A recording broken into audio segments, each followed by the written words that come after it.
Hey folks, a quick note before we dive into this episode. This was originally recorded on June 1st. It will be coming out on June 22nd. So there may be parts of this conversation that aren't maximally up to date. Whenever I wait a few weeks before an episode gets released, I always like to give that disclaimer because I'm worried there's something we may have said that feels out of touch given the way that the market moves so quickly and we've seen some really hard losses come recently. So bear that in mind as you listen to this episode, and otherwise, I hope you enjoy.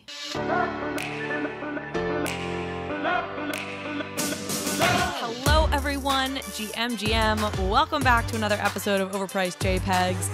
I am joined today by the co-founders of Joystick. We've got Michael Lee and Robin DeFay in the house. Yo. Robin has a background in tech and consumer audio as an entrepreneur.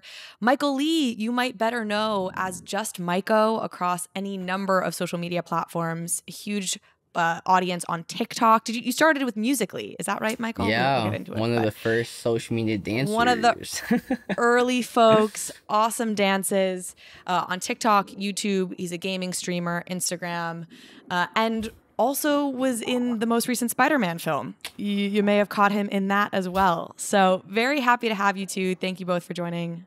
I'm excited to dive into what you're building now.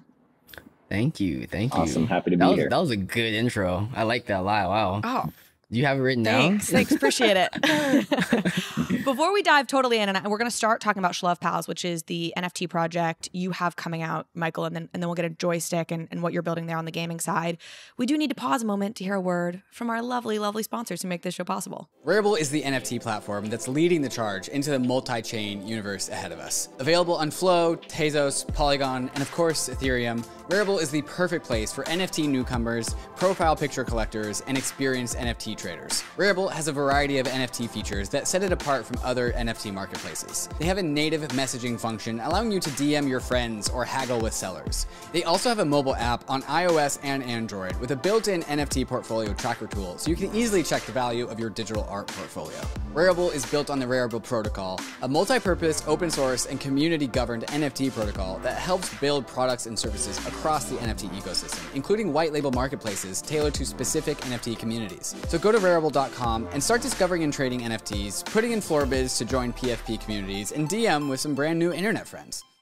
If you're starting on your NFT journey, you need MetaMask. This is your tool to unlock the world of DeFi and NFTs without giving up custody over your private keys. MetaMask is both a secure in-browser wallet and also a secure bridge for your hardware wallet so that you can connect to any Web3 enabled website. You can now trade tokens with any DEX or aggregator. MetaMask Swap gathers real-time pricing information across the DeFi exchange ecosystem, allowing you to select your best price while getting all of the MetaMask benefits of self-custody, lower gas costs, and increased transaction success rates. MetaMask also has a fantastic mobile wallet, which I use while I'm out and about. And I use it to collect POAPs, NFTs, and use it for all my DeFi things while I'm away from home.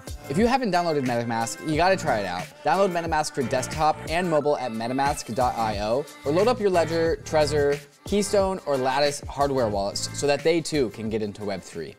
All right. We're back. We're going to talk about Shluv Pals. So, Michael, this is really your first foray into like launching an NFT project. I know you've been in this space for over a year. I'm really interested in this because when I've heard you talk about this in other contexts, like it sounds awesome, and it also is a world that I'm not super familiar with, and it has to do with Minecraft servers and like making money like a guy named Mr. Beast. And I feel like this is all super important and relevant for like the future economy we're all entering into, and I personally am not savvy enough. So honestly, would love to just start with you breaking down, maybe start with like the Mr. Beast comparison that I've heard you give before. I know there's like a couple different components to this Shluv Pals project. Yeah. But like the gaming component of this in particular, and how you see folks in your ecosystem like making money and participating on the gaming side. Yeah, for sure. Would love to understand that better. Okay, cool. Got you. I'll give you a quick, I guess, elevator pitch of it. Cool. Pretty much with Shluv Pals, I wanted to kind of offer the community of Web3 like, you know, something that I could personally give myself, being a creator of 7 years and being in the Web2 space and being a gamer and all that stuff. And I really wanted to create something that connected people with something that I was kind of already known for, as well as just like bringing a new opportunity and kind of like innovating in the space. You know, a lot of the NFT projects had like, it was pretty much about 8 to 10 months of me figuring out what utility was. Like, how could I make something that someone would deem valuable, you know? And it took me a lot of like trial and error, but I finally got it down to where, okay, this Shluv universe I'm building is, it embodies everything that I'm kind of creating, which is, you know, Shluv, which is self-love, you know? So that's kind of like my whole messaging and branding. And with all of these different worlds, it kind of ties it along with it, with different utilities and perks for being, you know, a holder of a community. So pretty much it's education, entertainment, and empowerment. Those are the three different ones with three different perks, essentially. And to start off with the entertainment, that was the one that, you know, obviously a lot of people are going to be knowing it for. It's pretty much weekly and monthly gaming tournaments for either cash prizes or NFTs or whatever we decide or whatever the community wants. And essentially, I'm taking that, having the holders of the community play to win this, and I get to utilize the content for it for Web2 to promote the server, to promote the NFT project, as well as what I'm doing. And essentially the money that I get from the Minecraft server, as well as the revenue from the content, I'm going to put it back into the prize fund of the entertainment like competitions. And basically it's like a snowball that's just going to keep growing. So say it starts off with something like $5,000 or $10,000 a month, it's going to start growing into like 20,000. If I make 50,000, I'm going to put in 50,000, you know? So like it's just constantly growing where it's self-cyclical. And it's a really cool way to kind of like water drop to the audience that doesn't know about NFTs, like, oh, what is this? How are they playing? I want to get a part of it. Oh, this is an NFT. What is this? You know? So it kind of piques their interest to where I'm not like, it's not so jarring in their face. It's more of just like a subtle detail that over time they're going to want to learn themselves rather than me just throwing it out in their faces. Okay. I'm going to try and unpack this more with you, sure. But let me see if I get the fundamentals here straight. And so you have this huge following. I think it's like 50 million plus across platforms that are really in the Web 2 world of things with probably varying degrees of interest and exposure to Web 3. Was Shluv a term, this Shluv, which is like your self-love, was that a recurring theme in your Web 2 content? Yeah. And so that's something that your Web 2 audience is like familiar with and has resonated with and all the rest of it. Okay, yeah, cool. Exactly. And now your sort of overarching goal here is, how do I bridge this gap between Web 2 and Web 3 and bring more of your Web 2 audience into the Web 3 world? Yeah, exactly. Okay. You've got your evil genius, Building, yeah. you know, building. Yeah, that's right. Building. Okay, money. Okay. So, and so you have these three pillars of this project, and does those correspond to three characters? No. So all the characters, the entertainment, education, and empowerment. No, there's just three different tiers you can buy into. So to essentially, so every NFT, every like character is pretty much just for the lore base of like what character resonates with each person. So each character was derived off of a part of me that made me feel like this is who I am, you know? So there's different characters from like Shlovy Baggins, who's like, he's determined for wealth and success to support his family and himself, you know? Then we have self-love, Vert Valentine, which is like, you know, in pursuit of self-happiness and self-worth. And then there's, you know, other characters. And essentially, it's just to kind of like have a more of a personal connection with the NFT itself. But every character, every community member will have an opportunity to explore the Shluv universe with their Shluv Pal. Okay, so each Shluv Pal unlocks All the of it. entertainment, the education, and the empowerment. You're not picking one or the other. Exactly, okay. exactly. I feel like I'm hearing some Gary Vee influence. Oh, like yeah. with these characters that represent morals, and yes, you're nodding. Yeah, so he's been a big influence on me for a long time. He's actually the one that got me into Web3 when he was talking like all about CryptoPunks and all that stuff. And yeah, I love the messaging that he made. And for me, it was like the reason I got into Web3 was because like I love my whole messaging and goal was to inspire people through my content to like tell them like, yo, like you can do this too. Like I was just a dancer and I was able to make so much opportunity for myself and my family through social media, you know, like it was something that damn good dancer. You're a good dancer. Thank you. And I pretty much saw like it was really dope, but I kind of got to a point where I felt like I was doing the same thing every day, and it kind of got, you know, I lost inspiration. You know, I was kind of getting bored. And with Web3, I was like, yo, like this is a chance for me to take my legacy to not only entertaining people, but actually being able to change their lives and giving them like the next opportunity. Because I knew it was a gold mine that was untouched. And when you're first movers and things, you have a lot better of a chance to make it in that market compared to years down the line when it's already kind of made. I want to talk about what you've learned from your Web2 experience and your creator experience. Like one of the reasons I was excited to have you all on is to hear some of that from you. Like, what is somebody who's deep in Web3 now, who was deep in Web2, and understanding your learnings there. But I want to stay on this, understanding this gaming thing better, because again, I think this is actually, for people who don't understand this, I think it's like important that we understand some of this if we want to be deep in Web3. Yeah. Okay, a Minecraft server. So I think I understand at a high level what's going on here, which it sounds like you're saying you're going to do these gaming competition tournaments. Mm-hmm. Got a question about that, and the NFT holders are the ones who get to participate in these tournaments and and have the opportunity to win the cash prizes. Now, not only that, yes, there's a little extra too. Okay. Wait, but there's more. There's a little more, yeah. Because I know that a lot of community members or NFT people or Web3 people don't play games. I didn't want to only to be like stuck to a specific niche. I wanted them to still be able to take advantage of the opportunity. So pretty much I'm doing a kind of like a scholarship model where they're going to be able to lend out their, I guess their place in the game to a fan of mine, or like, a non-holder essentially, and let them play for them. And if they win, the non-holder would win about like 20% of the prize, while the holder will win 80%. So it's like, to a kid that doesn't own anything, but they want to be a part of this competition, and then they do, $2,000 for someone may not be a lot for someone else, but to a kid, that's a lot of money, So I wanted to be able to kind of integrate both my Web2 and Web3 audience, whether they're a part or not a part. Okay. And that's sort of like these scholarship models we've seen come into place through Axie Infinity and Play to Earn, which we'll get into. But the fact remains that to play in these tournaments that you're hosting, you have to be an NFT holder, whether you bought it or you're renting it out from somebody. Exactly. And then if what I heard you saying right is you're creating these flywheel effects, which is these games, these tournaments that are being streamed, you're then going to post on your channels to your audience of millions of people who are, your gaming audience, I guess specifically. Maybe it's not going on your TikTok channel, you can tell me, but so that it draws more attention to the NFT project and to the content the itself. games and the ecosystem in general. They're literally giving me the opportunity to make more content, to do what I'm already doing.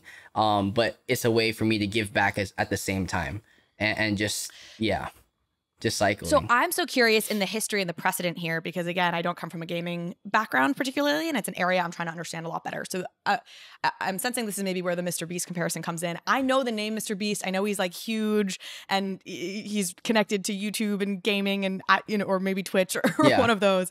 And I would love for you to explain the precedent in place for these kinds of cash prize tournaments. That's worked before, it sounds like. I'm a big creator when it comes. I'm big on creating on top of things that have already worked and just adding my own spin to it. Mr. Beast, I mean, he is, if not the best influencer and creator in the entire world right now. It is insane to see what he's built and to show, like, money is a massive incentive. A lot of people got into the Web3 space and NFT space because of financial reasons. It was a really big push. And when someone sees that a fan of someone can compete in a contest to win $10,000, $50,000, like just dishing out money, the views are going to come. And then essentially from that, the views turn into, dollars to make revenue on. So for me, I was like, okay, this is crazy. Mr. Beast is already doing this, but he's making the money back and the revenue just to put back into his videos. But for me, it's like, okay, how can I grow this and consistently grow it even more? So for me, I was like, okay, I'm taking this Mr. Beast concept of making these videos. But the thing is that his viewers, say it's 10, 15, 20 million viewers, they aren't able to play the games that he actually makes. So what I'm doing is I'm taking that concept of making those games accessible to the actual viewers on the Minecraft server. And then from there, you're going to have loyalty on that server. And what people don't know is that Minecraft servers are actually super duper lucrative. So imagining having all this, this loyalty going into the server, and all of a sudden the server makes a lot of money, the content makes a lot of money, and then I kind of siphon it back into itself. Now it's like I'm able to just kind of reinvest and grow. And what I get out of it, not just, financials, like I'm really just reinvesting everything all into it. I'm pretty much getting the branding of it all and building my own brand where people can associate me with all of these things and have a good, I want to have a good name to myself and have a good legacy. So that's how I'm kind of building everything. Okay, I have more noob questions. Go and for Robin, it. I'm sorry, we will get you in here eventually, but I really want to nail this because I think you know, Michael, you're a bit younger. Like I'm still young, but like I feel old compared to you, Michael. And just like the you know, I don't know, the language we use is different. So I'm trying to really wrap my head around it, and I think others want to understand this better too. For sure. Okay, are all of the games these people are going to be competing on built on Minecraft? Yes. So the reason why I'm using Minecraft is because it's the most accessible and easiest game to actually build upon. You know, like there's so many different mini games that you can actually create yourself and experiences that you can create yourself. And the actual scalability of it is like insane. So like, you know, typically with games, like with the larger games, you can have up to 60 people or whatnot. With Minecraft servers, with the way that it's built and developed, you're actually able to get, you know, if you have the right team, of course, you're able to get up to 500 to 1,000 to a couple of thousand people all in one single gameplay. And that's why I'm like, yo, this is insane. Because like rather than, you know, playing 20 different games of 60 people, I can have one game of 1,000 people all playing together in a mega tournament. I feel like that's such a crazy, you know, thing that Minecraft really has been the only game I've seen that's been able to actually break that barrier. And Minecraft has broken like every record. It's just like one of the most played games of all time. We've seen things like NFT worlds. For folks who are more in Web3, like I'm more familiar with NFT worlds even than I am Minecraft, you know, because of how I've come to this whole ecosystem. Yeah. Okay, so that's helpful. And like in a Mr. Beast case, he's also like he has his own Minecraft server essentially and has his own set of games. No, he does it with other kinds of games. No, you're choosing to go the Minecraft route. He just does stuff for content. He does straight for content. I'm bringing it one step further to allow the community to actually be a part and play and utilize it, because I feel like it's a wasted opportunity. Okay, so you're gonna have like bespoke games built in your sort of Minecraft server world. Folks are gonna play it. If you own an NFT, you're gonna be able to play the game in a live streamed / like recorded capacity. So you'll get to see your character playing on, you know, Michael Lee's channel somewhere, JustMaiko's channel somewhere. And then on top of that, if you're an audience member watching the gameplay, you can then also go to the server and start playing the game itself. Exactly. In theory, like in a whole community of people that may be a combination of NFT holders and not, and whatever. And the server itself generates revenue from those players being in there because loot crates. Tell me that. Connect that thought. Yeah, loot crates, in-game items. You know, in-game asset think purchases, Fortnite and skins. Yeah. Great. Exactly. Okay. And because you control that server, you get a piece of that, and all of that can go back to be reinvested into the broader ecosystem. I think I've got it. Exactly. No, you nailed it. That's awesome. Okay. Very interesting. Last couple of points we'll just touch on this, because I think that's just this initial pillar, the entertainment pillar. You've got this education pillar that you talk about. That's really, as far as I can tell, your YouTube channel where you're, you know, making videos around Web3 and trying to educate folks. Is that right? Yeah, kind of. I mean, it's pretty much the education perk per se is pretty much an alpha group in the server. Anyone that gets in that's new to the community or that just wants updates, I wanted to kind of provide everything for them. So having basically like around twice a week of like alpha calls of like, you know, different things to kind of teach people like, yo, you should invest in this one, or you shouldn't get invest, or not invest. I wouldn't use the word invest, not financial advice, but you know, like what projects and teams to actually look into, opposed to like, you know, getting rug pulled and scammed. Like I wanted to take care of my community and anyone that supports me, and I feel like education is just a must needed thing. And so you're saying that's happening primarily in your Discord channel. It's like an alpha group thing within your Discord channel. Yeah. When I tried to check your Discord channel, the link wasn't working anymore. Can you tell folks what's going on with that? Yeah, there was. What's the update on Shluv Pals? I heard there was a you know, a several server hacks going on, so I had to turn off a couple bots that utilize the whole reaction and entering of the server. So I had to kind of take a break and just like reevaluate how to kind of structure the server and how to kind of move forward. So we're pretty much for the next few weeks to months, I'm hopefully looking to launch Shluv Pals in another month or so. And right now it's just kind of re-getting the community back into it, because the bear market obviously happened and all that stuff.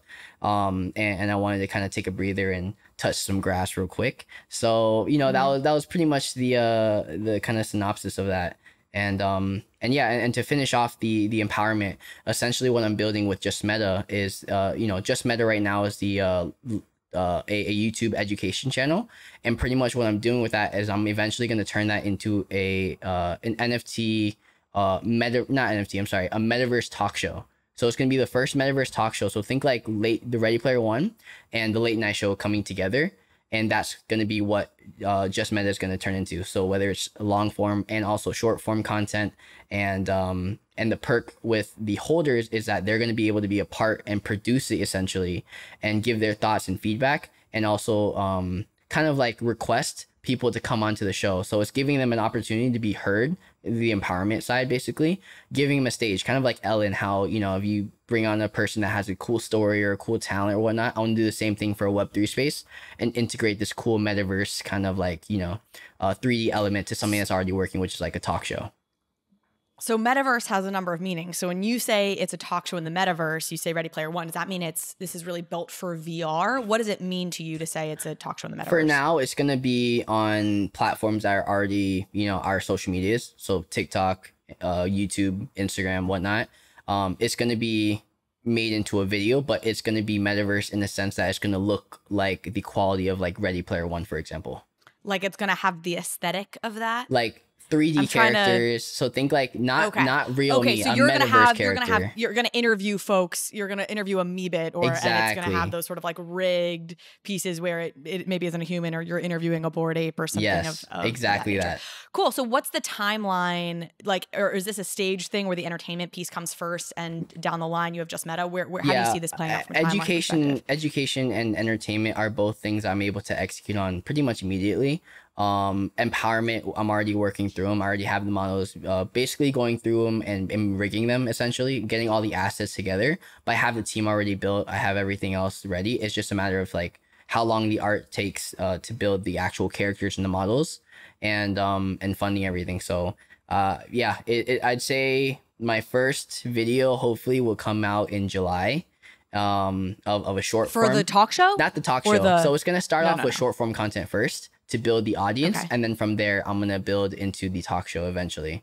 But it's gonna start off with tons of short form content, and from there just kind of grow an audience, and it's gonna go into whatever else I want to build. Okay, truly last question before we go to Joystick, and we'll actually probably touch on this again later. Fire. I am interested in, you know, you're saying short form content first to build the audience. You do have some videos out on like your JustMeta channel or something that feels like around the JustMeta channel, which does talk about Web3 education. And, you know, it's noticeably smaller certainly than most of your other platforms. Definitely. Is that something to do with do people like, you know, the Web3 educational content less? You haven't promoted it? I haven't promoted it's not it the pretty right much. format? Yeah, essentially what I'm doing is I'm still in my pre-building phase where I'm building out evergreen content, where like I want to build content where people can basically come whenever and essentially you know, learn about anything they want from I'm basically laying the foundation essentially, right? I'm creating like, what is NFTs? You're building. I'm building, exactly. You know, so when people do learn about the opportunities and when they're interested, when it's a bull market, obviously people are going to be interested again.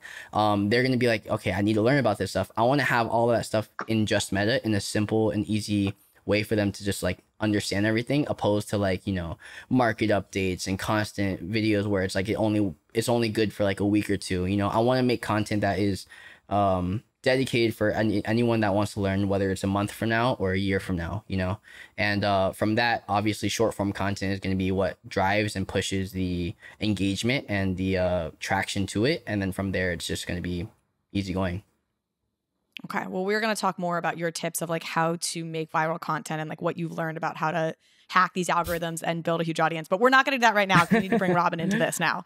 Robin, thank you for your patience. I want to talk about Joystick, which is the other venture that, Michael, you're launching, and you're doing it in tandem with Robin and I think a team of others. Maybe let's start with you, Robin, explaining what Joystick is, if you can, just sort of like, here are the 4 things Joystick, here's what it is, and here are like the 4 things it does, if you can put it in that kind of a framing. If not, do what you gotta do. I definitely can. You know, everything Michael was just talking about, it's all about laying that foundation for this ecosystem of building in this Web3 digital world that's coming together. And every piece of what he's involved with kind of fits nicely and is complementary to each of the others. So we've been building the digital world since the beginning, from the first MMOs all the way through to the adoption of blockchain. And the gaming industry is undergoing this evolution where you have the ownership of these assets in the game world shifting from being exclusively developer owned to now players being able to own them, and opening up the doors to what's possible, where people can earn real money, and the best of them can literally earn financial freedom. And so as this world starts to take shape, Joystick is your North Star in this new digital frontier. And you asked about 4 things. I would say we'll educate you on the best games to play, the best tactics to win, and the best strategies to earn. We'll equip you with the most valuable assets in the leading games to maximize your profits and your success within them. We'll support you with community like family, led by creators in Web 2 and Web 3 gaming worlds. And then we'll open doors for you to be seen and heard and grow your footprint in this new gaming ecosystem that's developing. Okay. So I want to separate this into like the consumer experience, and then let's call it maybe the back end and what y'all are doing and how the business mechanics of it work. Starting with the consumer experience, based on what you just said, it sounds like this is going to be browser based to start, right? Like there's or maybe Discord browser based, but like I go onto your site and I can get a lowdown on like, okay, what's happening in the GameFi ecosystem specifically? What games are hot right now? You know, obviously in the last year, you've seen things like Axie and Gods Unchained, and you could probably argue Creeps or Wolf Game. I know I've seen those on your site, so we'll talk about them maybe a little bit, but you can see all that. Okay, see these are hot, and then get some guidance on how to play or yield farm or make money off of these games, and then borrow assets. If you don't have the asset you need to play one of these games, I can go on in and borrow an asset from y'all to go and play that game and try and earn. Is that right? And what would you add? Kind of. Okay. Correct. We put a little bit of a flip on the model. So we're not actually borrowing and lending assets, but what you have is there's literally 3.25 billion gamers in the world, but there's only around 1.2 million people that have actually owned an NFT at this point. So even though we all hear about it every day and it's everywhere we look, the reality is there's very few people that have actually interacted with and engaged with this technology. So as this gaming arena continues to grow and more exposure comes to it, you have this mass of gamers that are going to be exposed to the opportunity to actually earn in the games they play, whether it's through the currencies in the game or actually in-game assets, right? And so we're going to be able to usher you in and show you the best places to play, the best places to earn. And then instead of this lender model, which is what the entire industry has adopted, it's called scholarships, where you essentially have the asset owner who maybe purchased it but doesn't have the time to play, and you have the player who can't afford to purchase the asset because oftentimes they're exorbitantly expensive, and they can be. And so when they revenue share on this asset, the player is playing the owner's asset and cutting off 30, 40, even up to 50% of the revenue that they generate and giving it back to the asset owner.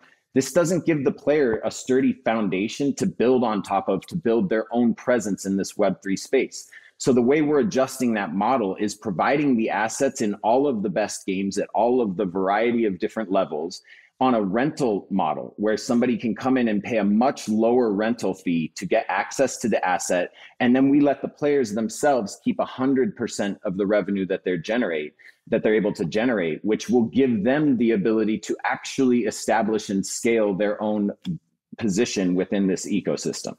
So the distinction is, instead of borrowing an asset for free initially, but then having to give a sizable percentage of your earnings back to somebody, you're paying a fixed cost on a monthly basis or something and keeping all of your earnings as a player. So exactly. It strikes me that both could you might pick one or the other. Like as a player, one might be better for you than another. If you know you're a really good player and you have a little bit of upfront cash that you want to put up for it, your model might be better, whereas somebody else maybe like, I have no money up front to put up, I'd rather give up a bigger percentage. Does that feel right? Yeah, it does. But we're also cultivating a really special community, and we're going to be opening up the opportunity for people within our community that don't have the money to even put up for a rental, the ability to earn access to the assets completely free of charge on a trial basis, just opening the door for them and giving them the opportunity to earn from nothing. Because, well, yes, we are going to support people that are the best at the games, and this model allows for them to earn more money. At the end of the day, we're going to make it possible for people to come in with any level of experience from a ton to none, any level of finance from a lot to nothing, and be able to begin to establish their own journey into this realm and to kind of carve their way towards their own victory. So you recently announced an $8 million raise. I think you have more you're looking to raise. Where are you in the stages of this vision coming to fruition? We're well within it. So we did close out the $8 million seed round, and now we're on to Series A. We're currently undergoing meetings with all of the biggest names in the industry and looking for the right partners that add strategically to the environment, whether it's connections in countries that we're looking to expand in, or access to deal flow that maybe opens doors to us with new games and new opportunities that we may not have had open to us otherwise. We're pretty excited about where we stand. We're literally unveiling everything to the world that we've been building for the last 6 or 7 months and getting the momentum rolling on. So unveiling, you're like, right now you're in the unveil period. If somebody wants to come and start playing in a game, renting an asset, is that open and ready to go? Yep. Right now you can come in and apply for the beta rental access to the assets that we have live. There's a new game coming out. It's actually in the process of rolling out right now. It's called Big Time. It was created by Ari Melik, the same creator of Decentraland. And he had the vision to see that these games are going to act as the bridge to the metaverse. And he assembled a AAA studio to be able to bring a game out, a AAA quality game, to blockchain well ahead of everybody else. Right now, they're unrolling. And if you compare Big Time to any other game on the blockchain right now, it's not even close. It's by far the most similar to what you would be comfortable seeing as a player of a more modern game today. I mean, they have that early mover to market. So we just, through the leverage in our relationships, we were able to acquire a massive position. We're the #1 largest holder of space, which is their land in the game. We have over 12,500 pieces, and we're currently using that as the foundation for this entire rental platform to be able to build out the ecosystem of educational resources, streaming assets that will shine a spotlight on the game itself, as well as Joystick. And then the actual rental platform itself, getting players utilizing our assets, working with our technology, and really putting together the foundation that we will add additional games to as we move forward. Okay, Big Time. I'm sorry if I missed this. He started building earlier. Why was he able to come to market with, and I'm taking your word for it, I'm not endorsing that as a AAA game, but I'm taking your word for it, so much earlier than, we have sort of expected to see these top quality games. Yeah, he's a visionary in the space. So he created Decentraland, which is one of the top 2 largest metaverse, Decentraland and Sandbox, in the space. And so he saw early on that these games and the communities and the attention that gets put into these game worlds is going to be the first iteration of metaverses in this digital world. And he started assembling the team right out of Silicon Valley that had deep experience in creating traditional games for many, many years. And so he just started earlier. There. He started earlier. He was ahead of everybody. And that's why his game, which was developed entirely for the blockchain, is out now and being played. It's increasingly obvious that everything will become tokenized, and NFT marketplaces needs robust financial reporting, performance analysis, and the peace of mind that they are compliance ready. Guilded's NFT Ops is a one-stop financial reporting solution for growing NFT platforms. Guilded has developed marketplace-specific modules to track the financial performance of NFT creators, including revenue tracking, collection metrics, royalty payments, and revenue share. Customers of NFT Ops gain full access to accounting tools and powerful APIs for custom integrations that simplify operations, streamline reporting, and produce tax-ready data. So no wonder why so many top brands like CoinMarketCap, Gitcoin, Nifty's, and POAP trust Guilded to automate complex reporting workflows. Visit guilded.finance/bankless to learn more. There is a brand new staking feature in the Ledger Live app today. We all like staking the assets that we're bullish on, and now you can stake 7 different coins inside the Ledger Live app. Cosmos, Polkadot, Tron, Algorand, Tezos, Solana, and of course Ethereum. With Ledger Live, you can take money from your bank account, buy your most bullish crypto asset, and stake that asset to its network, all inside the Ledger Live app. Through a partnership with Figment, Ledger also lets you choose which validator you want to stake your assets with. And Ledger is running its own validating nodes, offering a convenient way to participate in network validation, and it even comes with slashing insurance. Ledger Live is truly becoming the battle station for the bankless world, so go download Ledger Live. If you have a Ledger already, you probably already have it, and get started securely staking your crypto assets.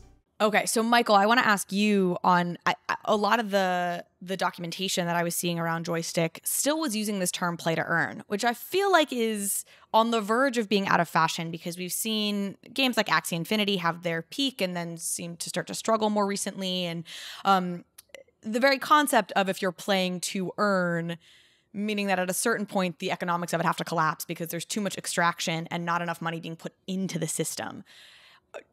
Are you guys still bullish on play to earn, or are you also moving your mentality to like play and earn and some of these other terms we see come out? Oh, I mean, yeah, I mean, I guess technically play and earn works too, because at the end of the day, these games are essentially going to be free to play as well, but they won't have the access to earn, you know, so that's where the NFTs, the whole, you know, thing comes in. And that's where obviously the, you know, branding and IP goes a long way. Obviously, we see that with Fortnite. We see that with all of these games that are free to play, but you see these, you know, millions of dollars rolling in every week or every day. It's going to happen with the same thing with these games. You know, we are early and there are only a handful of games that are out right now, but literally, I mean, we see games like Epic Games partnering with Lego doing $3 billion for the next metaverse game. You know, like there's major companies and games coming out that throughout the months, you're just going to start seeing tons come out, because guaranteed when you hear something like Fortnite, if there's a game that's equivalent to Fortnite and you tell a kid, hey, you can make money while playing this game that you already play that you don't make money from right now, like it's kind of a guarantee that they're gonna hop on and be like, yo, let me try this out real quick, you know. And we want to be, well, I don't know. I think the gaming community has not reacted that way. And I'd be curious, have you received backlash as you've talked about this and you're building up a gaming audience from people? You know, gamers feel very strongly that they hate this and this is not what they want. They'll come around. I think this is the future. I think that people that are against it are, you know, typically people are afraid of change. But it's a thing that it's going to happen. Like, you can't stop it. You know, if you're giving an opportunity to someone to make money while playing a game that they love, not just a game like we're not forcing people to play games. These games are not forced, you know, Axie Infinity, although some people may not find it fun, but others may find it fun. It clearly was successful. You know, it was obviously one of the first movers and it has had such an insane success and journey with them that imagine when a game like Fortnite comes out, a game like, you know, Minecraft or what, like NFT worlds building on top of a game that's already working right now. Like, there's so much opportunity that people just don't understand. They don't see it yet, basically. And we want to provide them, you know, that to be able to do. That on-ramp really is your goal, to be a first stop for people new to this world, yes, to come and start trying it out? Yes, 100%. 100%. Like, yeah, half of the economy right now of Web3 literally came from Axie Infinity. Like a lot of people were onboarded into Web3 because of gaming. So, and that was, or Top Shot, which is, yeah, you know, different, but it still has that gamified component to it. Yeah, exactly. So y'all are kind of using play to earn as a catch-all to say, like, blockchain games, which inevitably come with them a certain opportunity to either make money or offshoot the money you've spent, or you're not using it too specifically to mean it has to be what we think of as a traditional play to earn game? I think if I could add into it, you know, play to earn is going to evolve just like the entire space evolves. Play and earn is the long-term success because it's all about the fun of these games, right? The games being fun and players enjoying being a part of the ecosystem because the entire loop is adding value to the experience for them. And some of the, like Axie made massive accomplishments. Being the first to lead and pioneer something like that, you don't have the others to look at as an example for what to look out for and what may work and what may not work. And you see them right now evolving, adding the builder economy to their game. Jiho, the leader over there, is so capable, and his head is ahead of the game, and he's constantly looking for ways to evolve. So I think just like that, the entire play to earn space will also evolve into the best iteration of itself. But at the end of the day, long term, it's all about fun. It's all about these games being fun and engaging. So play and earn is where this industry is ultimately going to head. I think you should update your documents. I think you should say play and earn. We're building across the board, and I can tell you that update's on the way. Yeah, and we're seeing it with Axie. I think Axie Origin, you have the free Axies to try and onboard more folks into it who can play just because they think it's fun, and then if they want to upgrade to buying an Axie. It says on your website that you've invested in Axie, Wolf Game, Creeps. I think Gods Unchained was on there, Guardians of the Galaxy or whatever the IMX game is. What does that mean? Does that mean you own, by investing in that, is that to say you own assets that are available to be rented out to players who want to come on board? Yeah, not everything is available to be rented out, but it does mean that we've taken a position and that we own assets within that game. Other Side's another one. We own a ton of the Other Side land, and we're really excited for what Yuga Labs are building. But yeah, anything on the site, we own assets within their game world. But the game has to be live for us to be able to rent them out. Sure. Okay, I want to give you my criticism of land sales and get you to react to it because it sounds like you're bullish. And I think that there's a problem, and I've spoken about it on this podcast. I actually have another episode in the tank that I haven't released yet of somebody who's a little bit critical of this, which is like Web3 does such a good job of incentive alignment. And the problem with these land sales is it says the incentive for Yuga now is to make money, or they're beholden to make money to a bunch of people who were available to purchase this land on a Saturday night or can now afford to purchase it now, as opposed to aligning their incentives with the people who are building the most, doing the most, playing the most in their metaverse. What do you think about that as a big Other Side landholder? I think there are a lot of different ways to skin a cat, so to speak. I think that the way that they approached it makes sense for what they were building. And I think you'll see other companies, other game developers approach it differently to make it more fair based on the people that are building within the world. But at the end of the day, anything that's coming from the ground up and being built for the first time is going to need to have the most hardcore supporters that get behind what they're building to be able to blossom their ecosystem and their economy on top of it. So I mean, don't know if this was the best way, because hardcore, how are you being defined as the people who will buy in early versus the people who will build the most early? That's where my problem comes in. I think it depends on how much you're going to rely on UGC and how pivotal the land is to your ecosystem. But I think you're cutting out a whole population of players who maybe would be really good for your ecosystem but can't afford the land. And I think that's where we come in. Regret this in the end. And that's where we come in. And that's where you guys come in. Exactly. Yeah, that was just a setup to help explain where y'all wanna be. Okay, so you mentioned you're trying to raise this Series A round. I think I'd seen figures like 110 million you're looking to raise for this. You mentioned you've maybe held off on the Shluv Pals launch because of the bear market. What has trying to raise a Series A been like in this current market? It's been challenging, but it's a good challenge. What's really cool about the space that we're building is no matter what happens up and down the market, we know that where the technology is headed, and where the technology goes, the attention and the money flows. So we have no hesitations or concerns about the direction we're going in, but we've definitely had to alter our approach as we've gone, just given the climate of everything. And so we've done that. We've done exactly that. We're still meeting with all of these amazing funds. We're actually looking for who fits the ecosystem we're building the best to lead this Series A round and who adds the most value. But yeah, you just change with the changing waves of the industry, right? And we roll with the flow and we do what makes the most sense to ultimately succeed with developing and putting our vision together. And so we've done the same thing with regard to the raising process. This is a question you may opt to skip, which I understand, but the 110 million figure, we'd love to have you break down where that comes from. Or 110 million, you're trying to raise 110 million. Yeah. So like how the valuation works, how you determine that figure. If you can shed some light into that, I think people would be interested. Yeah, user acquisition is an absolutely massive piece of the strategy for what we're putting together. Being able to onboard as many people that are looking to come into this new ecosystem and give them the tools and resources needed to succeed within it. And then being the one that they see, and this is not an inexpensive strategy to put together. Ultimately, developing value-adding products that we can put into this gaming space to provide value to both our community and the industry as a whole, so that we're able to develop out a community And then down the road, our long-term vision is to acquire AAA gaming studios and to begin to develop and release our own titles out through our community into the world.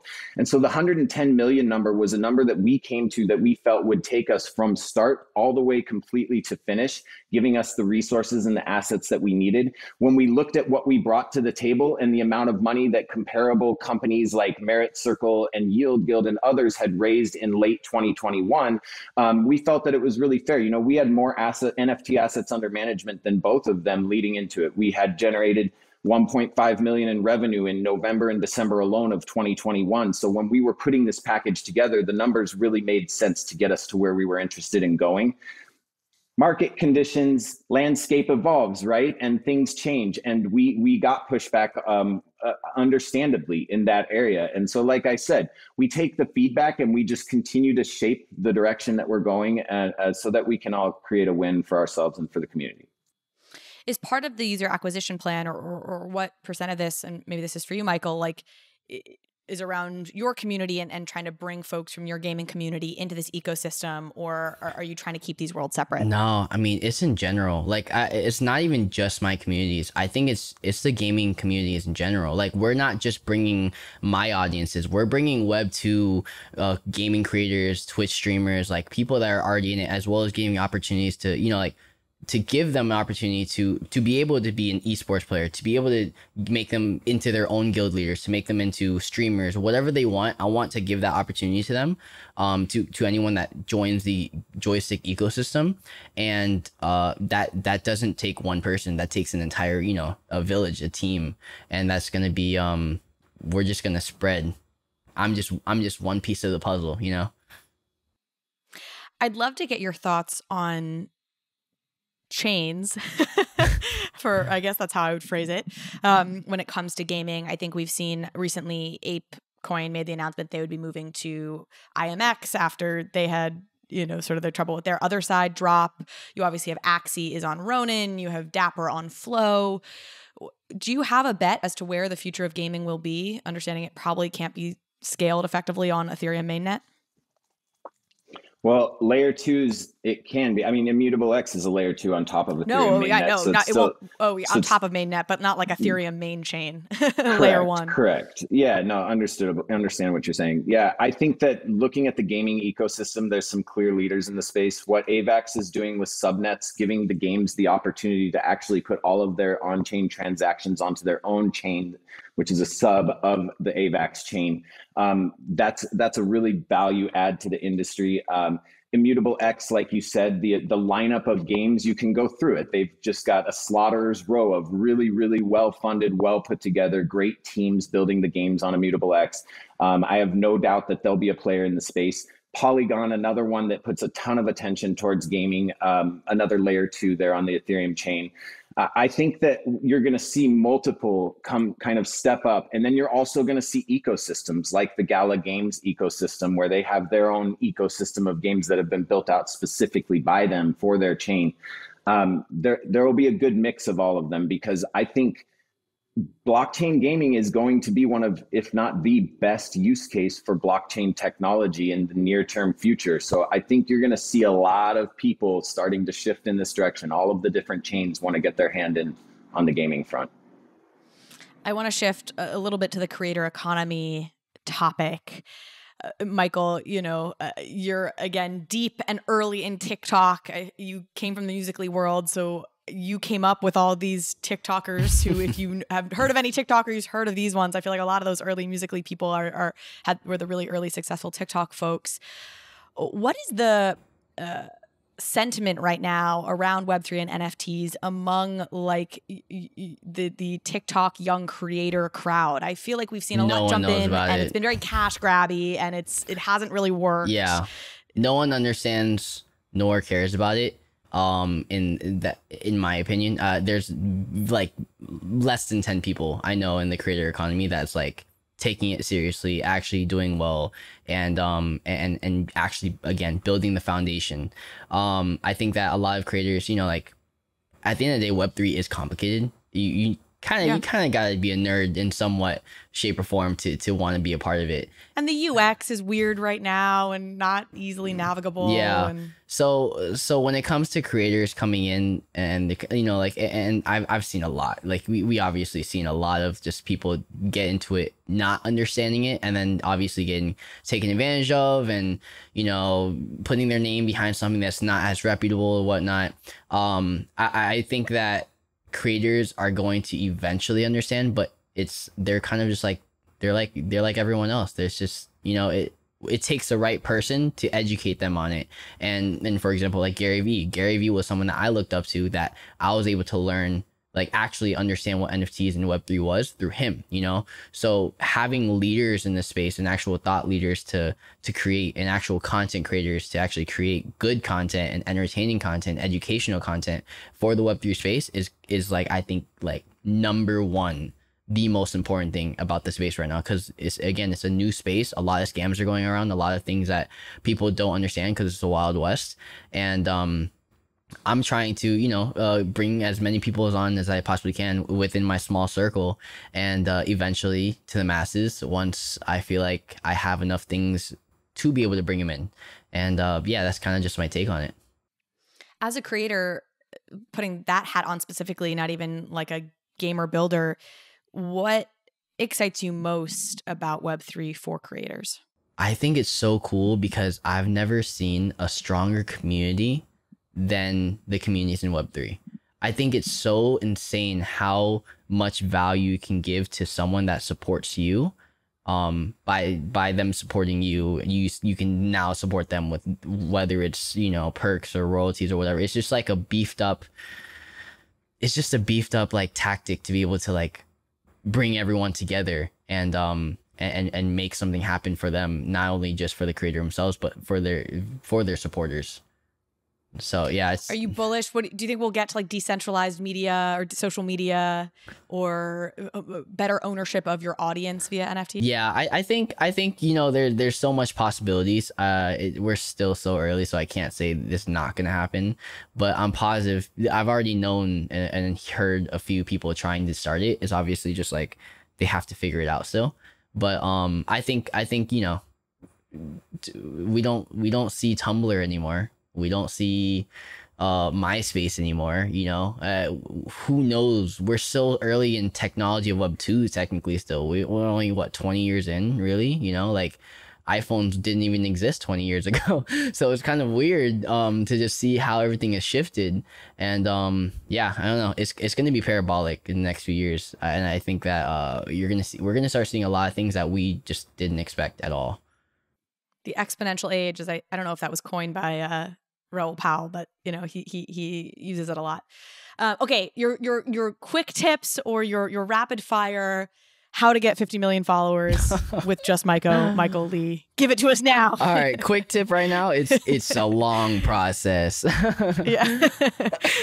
Quick tip, it does not happen quickly. Yeah, I mean, overnight success with any field, it looks like it to the public eye, but in reality, it's like, okay, like, yeah, this person got his first, you know, fame of success or shot of success, or this person blew up because of this, but people don't see the years and years of commitment and hard work into the craft into, you know, what they've done. That's actually built up into that. You know, I think that success is a mixture of chance and work ethic. You know, like you need the right timing and you need the right chance, but you also need to be ready for that opportunity as well. You know, and I think that it's a mixture of both of them. And I feel like a lot of people, you know, they think it's a little bit easier just if they don't take a look into what's actually happening. Yeah, it can definitely be misconstrued that it's like easy. YouTube and TikTok, what's the perfect length for YouTube and the perfect length for TikTok for a video? It depends. It honestly depends on the creator. No, yeah, it's complicated. It's true. Are you no, kidding yeah, me? because there's like, you know, short form content works and it's short, and if it's intriguing, it's intriguing. But then you have like these videos, I don't know, like my friends, they started watching these either it's mukbangs or it's makeup videos, but it's like they're telling stories throughout, and it's like an hour-long video. And I'm like, and they watch it, and I kind of like watch on the side. I'm like, oh, this is kind of interesting, you know? So like, there's all different types of content, and I think that you just have to figure out what works for you. And that's pretty much it. There's no guidelines. All right. No shortcuts. Nope. Got it. That's pretty much it. Bummer. Yep, I know. Has there been anything, what have you found most challenging, and this could be for either of you or both of you, about building in Web3 and maybe comparing it to things you've done in the past? It's volatile. You have to be prepared, and that's why the gaming angle was so perfect for us, because we knew that no matter the volatility, we can continue forward with the confidence that we know where the technology is headed. But I would say that that's something I would tell people, come in with a long-term plan. Don't come in trying to get rich quick. It's not how this space works. You see the stories and the success stories, and it can happen, but that's not how you should be coming into it mentally. Yeah, it gets so easy to have FOMO and burn out quickly, just trying to chase the highs and the waves, and 100%. You will almost certainly come out poorer than you started. Yeah, people need to realize that. You can't chase money. You got to chase passion, because passion will keep you long term, and that's what every single success story I've seen. That's the only reason why they're successful, is because they're following their passions and they're just sticking through it no matter what happens. And that's just how you got to go. I'll add my spin to that, which is I think passion some people are like clearly have a passion and like great and congratulations if that's you. But a lot of people I think feel like, God, what is my passion? And so I say, follow your curiosity. Like if you're curious about something, just keep going where you feel curious, 100%. and then it might develop into a passion, or if it doesn't, follow the next curiosity. But that's, I feel like sometimes more approachable to folks than passion, which is intimidating. Yeah. Ask questions, to add to what Michael touched on this earlier, but one of the coolest things about the Web3 space is that you can just get in and add value. Find something that you're curious about or passionate about, like you're talking about, and go into the community and plug yourself in and start adding value, start bringing something to the table. And so many people are looking for help to build it in the space. It's really unique in that regard. They're not necessarily looking at your degree. They're looking at who adds value and who fits with the ethos of what we're building. There's a lot of opportunity out there right now. Robin, maybe let's close. We didn't get into your background particularly, but would love to hear how you ended up here and why you're building what you're building. Yeah, my background was in patenting tech products. But in 2017, I really fell in love with blockchain just because the tech was so disruptive and wide range of applications across so many different industries. So I started to develop proprietary data sets in and around the crypto space, utilizing social data from Twitter, Reddit, Discord, and building these data sets and looking for opportunities before they expose themselves to the market as a whole. And we found a bunch of people are tweeting about this project, or like what kind of data were you extracting? Exactly. So tracking hashtags and cash tags for every single project in the cryptocurrency space and watching the social volume of the chatter. It was after GameStop and AMC and seeing the power of community and the power of what happened on Reddit, and the power of people talking about things on social channels. That was really what gave me the confidence to take the dive into the space, because I saw what that did. And I said, this means that there could be an opportunity to identify opportunities that other people aren't necessarily seeing. And so we would track literally the hashtags, the cash tags, related terms on social channels like Twitter and Reddit, and then aggregate all of the data and use machine learning and algorithms to basically look for patterns and identify opportunities before they would otherwise be seen. Do you have a biggest win you can flag from doing that? Like, we got into Goblin Town a week and a half ago, man. I don't know, whatever. It's funny. We had some massive wins. Chainlink was one we got in really, really early on. Others that, that don't have, like Avalanche, which we again, you asked about the gaming chains. We've loved Avalanche since the beginning because they pivoted from ETH and offered solutions to the problems that were happening over there. And it kind of lended themselves really well to the gaming space. So we've been supporters of Avalanche for a really long time as well. Very cool. All right. Well, thank you both so much. I appreciate you coming on, explaining this a bit more. You're tapping into an interesting area, so I'll be curious to see how it plays out in the years to come. And I'm trying to learn more about gaming. So, next time we talk, I'm going to know even more. Fire. And have even harder hitting questions. But I appreciate you both coming on very much. Of course. Thank you. Thank you so much, Carly.